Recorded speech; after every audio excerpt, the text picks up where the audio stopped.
Hi నమస్తే welcome to red TV. నేను మీ Pratyusha.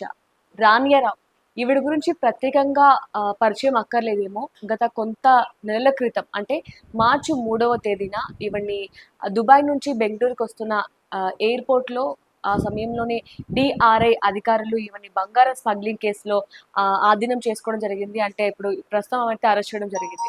So ఇప్పుడు ఈవిడకి డిఆర్ఐ అధికారులు ఒక దిమ్మ తిరిగే షాక్ న్యూస్ అయితే చెప్పారనమాట. అదేంటంటే ఆవిడ చేసిన బంగారం స్మగ్లింగ్ కేసు పైన ఆవిడకి దాదాపు 102 కోట్ల వరకు ఫైన్ విధించడం జరిగింది. అయితే ఈ కేసు గురించి మనం కొంచెం వివరంగా తెలుసుకునే ప్రయత్నం చేద్దాం. ఈ రానియారావు గురించి, అలాగే ఈ బంగారం స్మగ్లింగ్ గురించి. అయితే మార్చి 3వ తేదీన ఈవిడ దుబాయ్ నుంచి బెంగళూరుకి వస్తున్న సమయంలో పోలీసులు ఈవిడ మీద డౌట్‌తో, అంటే ఏదో కొంచెం డిఫరెంట్‌గా ఉందే అనే ఒక అనుమానంతో ఈవిడ్ని స్కాన్ చేయడం జరిగింది. సో అప్పుడు తెలిసిందేంటంటే ఈవిడ దాదాపు 14 కేజీల 800 గ్రాముల బంగారు బిస్కెట్‌లను తన లెగ్స్‌కి అటాచ్ చేసుకొని, అంటే ఒక క్రేప్ టేప్ ఏసుకొని దానిపైన మళ్ళీ దాన్ని కవర్ చేయడం కోసం క్రేప్ బ్యాండేజ్‌తో కవర్ చేసి చాలా పకడ్బందీగా ప్లాన్ చేసి మరీ వచ్చింది. సో ఆ స్కాన్ చేసినప్పుడు మొత్తం కూడా ఈవిడ బండారం మొత్తం బయటపడిందని చెప్పొచ్చు.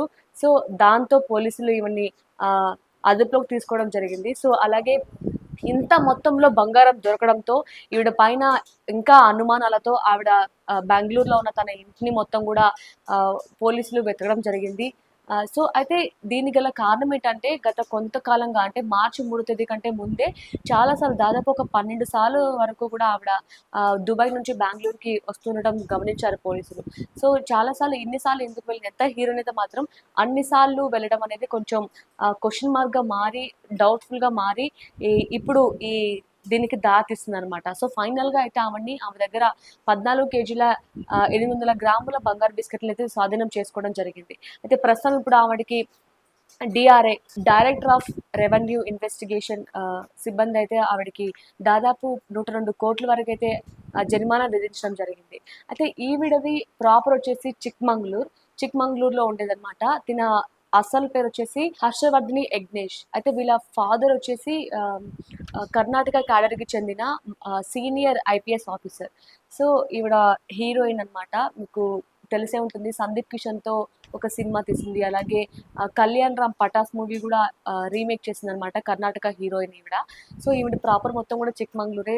స్టడీస్ కావచ్చు అన్నీ ఆవిడ చిక్మంగళూరులోనే జరిగిందనమాట. స్టడీస్ మొత్తం, కెరీర్ మొత్తం చిక్మంగళూరులోనే ఉండేది.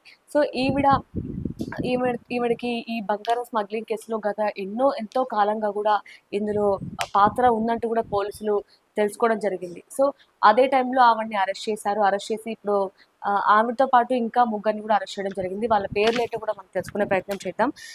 వ్యాపారవేత్త తరుణ్ కొండరాజు, అలాగే సయ్యద్ జైన్, అలాగే భరత్ కుమార్ జైన్, వీళ్ళ ముగ్గురిని కూడా అరెస్ట్ చేయడం జరిగింది. అయితే ప్రస్తుతం వీళ్ళ ముగ్గురితో పాటు రానియారావుని కూడా పోలీసులు అదుపులోకి తీసుకున్నారు. సో ఈ కేసు గురించి ఇప్పుడు ప్రస్తుతం అయితే ఆవిడకి దాదాపు 102 కోట్ల వరకు ఆవిడకి ఫైన్, జరిమానా కూడా విధించినట్టు తెలుస్తుంది. అంటే హీరోయిన్స్ ఏంటంటే, అంటే ఈజీగా మా మీద డౌట్ రాదు, ఇట్లా చేయొచ్చు అనే ఒక అభిప్రాయంతోనే, ఒక మైండ్ సెట్తోనే చాలా మంది హీరోయిన్స్తో కూడా కొంతమంది ఇలాంటి కేసెస్ కూడా వింటున్నాం. అలాగే డ్రగ్స్ కేసు కావచ్చు, ఇలా బంగారం కావచ్చు, ఇంకా ఇతరత్ర స్మగ్లింగ్ కూడా చేస్తున్నట్లు కూడా పోలీసులు చెప్పుకురావడం జరిగింది. సో ఇప్పుడు రానియారావుకి అయితే దిమ్మ తిరిగే ఒక షాకింగ్ న్యూస్ అయితే చెప్పారనమాట. దాదాపు 102 కోట్ల వరకు ఆవిడ జరిమానా ఫైన్ కట్టాల్సిందిగా డిఆర్ఐ ఆమోదించినట్టు తెలుస్తుంది. సో దీని గురించి మీకేమనిపిస్తుందో కామెంట్ రూపంలో తెలపండి. Thank you so much for watching.